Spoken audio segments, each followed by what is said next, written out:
പറ്റുമ്പോഴത്തേക്ക് പെട്ടെന്ന് തന്നെ വിളിച്ച് പറയും. അല്ലെങ്കിൽ പേടിക്കണ്ട, ചെറിയൊരു കടി കിട്ടിയിട്ടുണ്ട്, കുഴപ്പമില്ല എന്ന് പറയും. അപ്പോൾ പറയുമ്പോഴത്തേക്ക് എനിക്ക് പ്രശ്നമില്ല. അപ്പോൾ ഞാൻ പറഞ്ഞാൽ അറിയാമല്ലോ, തിരുവനന്തപുരം മെഡിക്കൽ കോളേജല്ല, അപ്പോൾ ഓടിപ്പോയി നമുക്ക് കാണാമല്ലോ, വേറെ പേടിക്കേണ്ട പ്രശ്നങ്ങളൊന്നുമില്ല.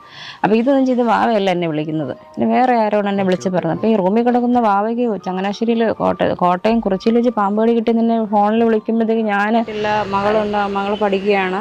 അപ്പോൾ നമുക്കൊരിക്കലും മാറ്റി നിർത്താൻ പറ്റില്ലല്ലോ. അത് വാവ പറഞ്ഞതുപോലെ തന്നെ ഒരു കമ്മ്യൂണിക്കേഷൻ ഗ്യാപ്പ് അങ്ങനെ തന്നെ പറയാം. മോള് വരും, വന്നിവിടെ നിൽക്കും, അവൾ വെക്കേഷൻ ടൈമിൽ വന്ന് നിൽക്കും. പിന്നെ അവർ ഫോൺ ചെയ്യുന്നുണ്ടോ? ഇല്ല ഇല്ല ഇല്ല ഇല്ല ഇല്ല ഇല്ല ഡിവോഴ്സ് ഒന്നുമില്ല. വാവ ഉണ്ടാക്കിയ കോടികളെല്ലാം സ്വിസ് ബാങ്കിലാണ് ഇട്ടേക്കുന്നത്.